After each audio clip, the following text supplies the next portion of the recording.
My name is Musa Kalim Azimi and you are watching Musa Azimi Education Channel Reviving the Teaching Concepts. The chapter we are going to start today is on request of my student Zain Reis who has requested this chapter to me earlier. और हम शुरू करने के लिए जा रहे हैं chapter number 4 first year physics का which is motion in two dimensions. This chapter is considered to be one of the most difficult ones in first year physics with regards to numericals, लेकिन actually ऐसा नहीं है. Basic concepts शुरू का 1 घंटा almost basic concepts how motion in two dimension works, इसमें basically 2 topics हैं, एक प्रोजेक्टाइल मोशन और एक सर्कुलर मोशन. सो जो प्रोजेक्टाइल मोशन का टॉपिक है इन पर्टिकुलर, उसके बारे में काफ़ी ज़्यादा बच्चों को परेशानियां होती हैं. लेकिन अगर ये 1 घंटा आप इसके कंसेप्ट्स को, इसके मैकेनिज्म को और इसके प्रिंसिपल को समझ लें तो इसमें आपको आइडिया होगा कि कोई ख़ास फ़र्क नहीं है उस मोशन के बारे में जो फर्स्ट सेकंड थर्ड इक्वेशन से आपने प्रीवियस चैप्टर्स में पढ़ी है वन डायमेंशनल मोशन की. और प्रोजेक्टाइल मोशन में भी कोई ख़ास फ़र्क नहीं है एक्सेप्ट फ्यू टर्मिनोलॉजीज का, जिसको सिर्फ चेंज किया गया है to a certain extent.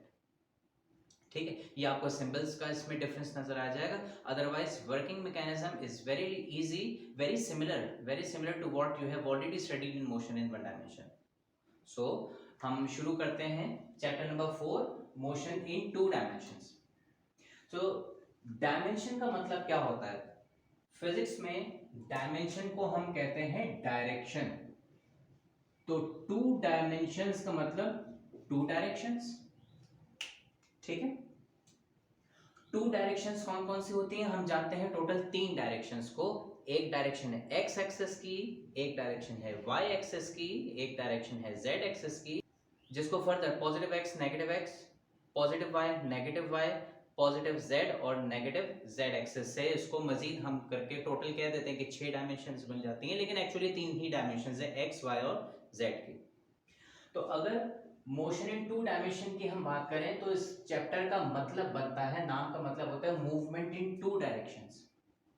Now 2 dimensions अगर जिक्र कर रहे हैं तो यकीनन कोई 1 डायमेंशन भी होगा. जब टोटल 3 डायरेक्शंस हैं तो 1 डायमेंशन भी हो सकती है, 2 डायमेंशन भी हो सकती है, कोई 3 डायमेंशन भी होगा. तो अगर हम मोशन इन 1 डायमेंशन को समझ लें तो 2 डायमेंशन और 3 डायमेंशन समझना हमारे लिए बड़ा आसान हो जाएगा. सो मोशन इन 1 डायमेंशन को पहले समझते हैं. 1 डायमेंशन का मतलब क्या हुआ? 1 direction. So motion in 1 dimension का मतलब बन जाएगा मूवमेंट अलोंग 1 डायरेक्शन. तो अगर हम कहें इसको डिफाइन करने के एतबार से, अगर कोई बॉडी मूव कर रही है सिर्फ एक डायरेक्शन में, चाहे वो एक्स डायरेक्शन हो, चाहे वो वाई डायरेक्शन हो या चाहे वो जेड, तो अगर कोई बॉडी सिर्फ एक ही डायरेक्शन में मूव कर रही है तो हम कहेंगे वो मूवमेंट इन 1 डायरेक्शन एग्जीक्यूट कर रही है, यानी कि मोशन इन 1 डायमेंशन. ठीक है, if a body moves only in 1 direction या only along 1 direction, it is said to be motion in 1 dimension. ठीक है, अच्छा 1 डायमेंशन में मूव कर रही है तो हाउ वुड वी आइडेंटिफाई कि डायमेंशन, वो 1 डायमेंशन जो है वो कौन सी है? एक्स वाली है, वाई वाली है, जेड वाली है. We try to make definitions so clear कि एक दफा पढ़ के हमें जो बेसिक बातें हैं वो बआसानी हमें समझ में आ जाए, मजीद उसमें क्वेश्चंस ना हो. तो 1 डायमेंशन में चलने वाली बॉडी को एक तो हमने कहा डिफाइन इस तरह से करेंगे, if a body moves in 1 direction. ठीक है, अच्छा वो 1 डायरेक्शन एक्स वाई जेड तीनों में से कोई से भी हो सकती है. तो कैसे पता चलेगा कि वो एक्स एक्सिस में मूव कर रही है? इसलिए कि हम जानते हैं कि कोई भी बॉडी जब मूव करती है ये किसी जगह मौजूद होती है तो उसकी पोजीशन के 3 कोऑर्डिनेट्स होते हैं, एक्स वाई और जेड, जो कार्टेशियन कोऑर्डिनेट्स कहलाते हैं. अगर कोई बॉडी मूव करती है 1 डायरेक्शन में तो इसका मतलब उसका सिर्फ 1 कोऑर्डिनेट ही चेंज होगा. अगर x डायरेक्शन में मूव कर रही है तो सिर्फ x कोऑर्डिनेट चेंज होगा.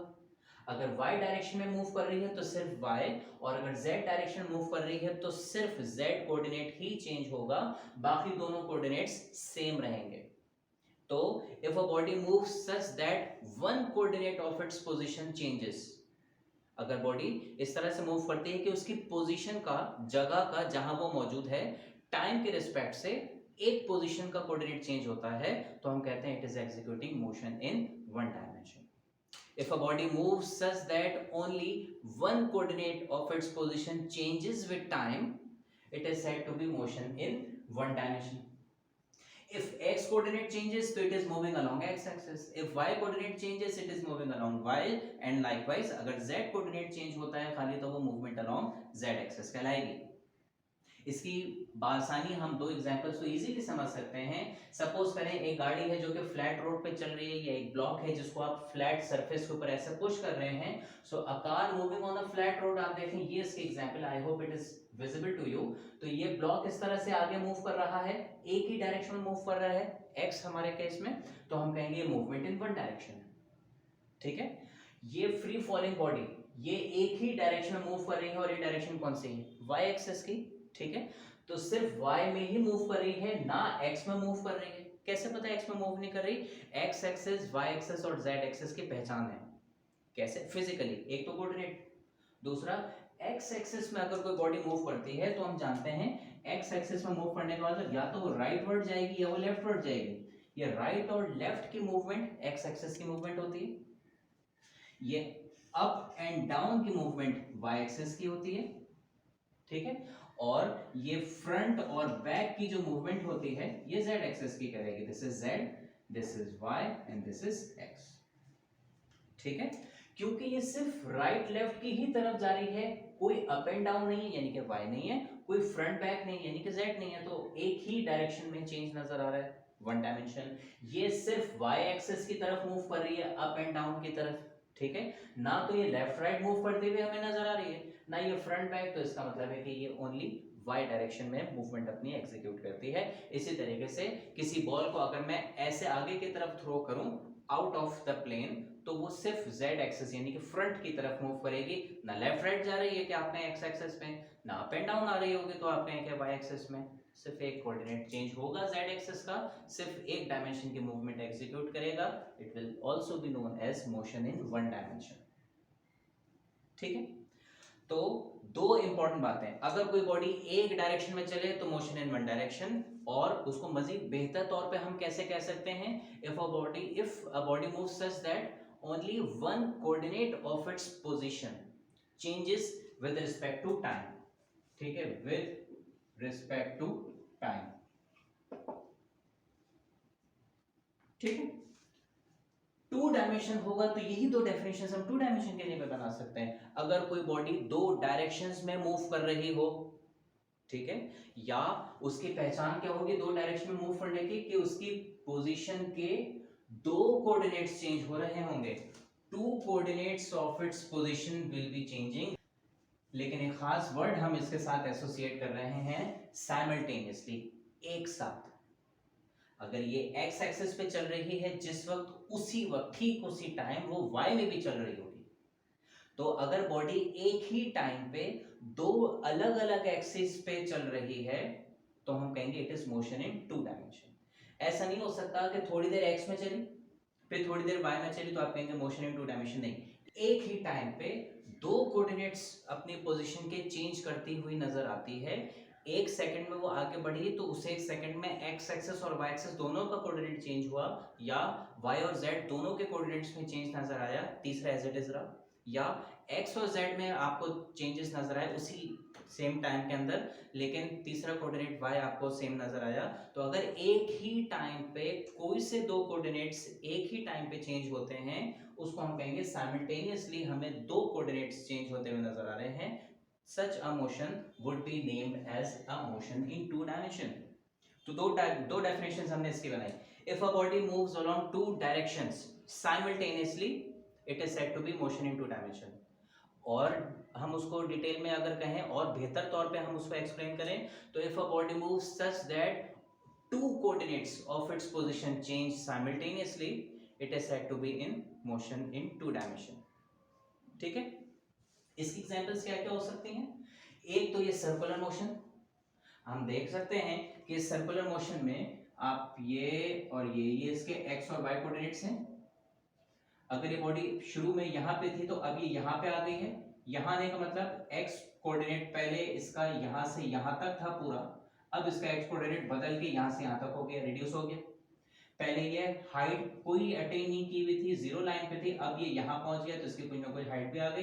तो आपको नजर आया कि एक ही टाइम पे जब ये आगे बढ़ा साथ साथ एक्स एक्सिस का फासला भी बदला और y एक्सिस का फासला भी बदला, तो हम कहेंगे एक ही टाइम पे दो एक्सिस में साइमल्टेनियसली साथ साथ चेंज आए। फिर ये और आगे बढ़ के इधर आ गया, यहाँ x वाला फासला बिल्कुल खत्म होकर जीरो हो गया और y वाली हाइट मजीद बढ़ गई, यहाँ से मजीद बढ़ गई। फिर ये और इस तरफ आ गया, इस तरफ आने का मतलब अब इसने अपनी डायरेक्शन ही बदल ली, ये इस तरफ आ गया। इस तरफ आने का मतलब ये है कि x कोऑर्डिनेट फिर बदल गया, राइट या लेफ्ट की तरफ फिर मूवमेंट आई, और फिर ये पहले की पोजीशन पे यहाँ पे था, अब ये ड्रॉप होके यहाँ तक आ गया है, तो y एक्सिस में भी चेंज नजर आया। लाइकवाइज इस तरफ आया तो y एक्सिस में मजीद चेंज आपको नजर आया, पहले ये डाउनवर्ड मूव कर रहा था, अभी अपवर्ड हो गया है, फिर ये वापस से इसने डायरेक्शन पलट के यहाँ पे आया होगा, यहाँ से पहुंच गए अगर आप यहाँ देखें इस पॉइंट को, तो ये पलट के x एक्सिस की तरफ वापस आगे की तरफ बढ़ा है, क्योंकि ये ऐसे आगे जाएगा, और ये वापस से ऊपर की तरफ बढ़ रहा है y की तरफ। ठीक है, तो आपको इस पूरे सर्कुलर मोशन में हर पॉइंट पे ये पार्टिकल अगर आगे बढ़ता हुआ नजर आएगा, एक ही टाइम पे x के साथ साथ y कोऑर्डिनेट को भी चेंज करेगा। सो ये सर्कुलर मोशन एग्जांपल है मोशन इन टू डायमेंशन की, जो कि हमने यहाँ पे लिखा हुआ है। दूसरी एग्जांपल जो हमारा टॉपिक है आज का, वह है प्रोजेक्टाइल मोशन। प्रोजेक्टाइल मोशन क्या होती है ये तो अभी हम शॉर्टली स्टार्ट करेंगे, लेकिन इस तरह का शेप बना हुआ है। इस शेप में आप देखें ये पार्टिकल पहले यहाँ पे था, अभी इस तरफ गया। इस तरफ जाने का मतलब ये है कि इसने अपनी ओरिजिनल पोजीशन से थोड़ा सा राइट की तरफ फासला कवर किया, यानी कि एक्स एक्सिस, और थोड़ी सी हाइट गेन की है, यानी कि वाई एक्सिस। और आगे चलें तो ये और ऊपर गया, यानी कि मजीद फासला वाई एक्सिस पे और एक्स एक्सिस पे आगे, और आगे जाएंगे तो ये x पे और आगे आ चुका होगा, y पे नीचे की तरफ, यानी कि पोजीशन इसने चेंज कर दी है। फाइनली यहाँ आ गया तो y का फासला और कम होके जीरो हो गया, x पे ये मजीद आगे बढ़ गया। तो हर पॉइंट पे आप यहाँ पे देख रहे हैं कि हर पॉइंट पे जब ये बॉडी आगे मूव कर रही है, x के साथ साथ y में भी चेंज आ रहा है। ये राइटवर्ड तो मूव कर रही है, लेकिन आधे हिस्से में थोड़ा कभी अप जा रही है कभी डाउन आ रही है, तो दो चेंजेस हमें नजर आए।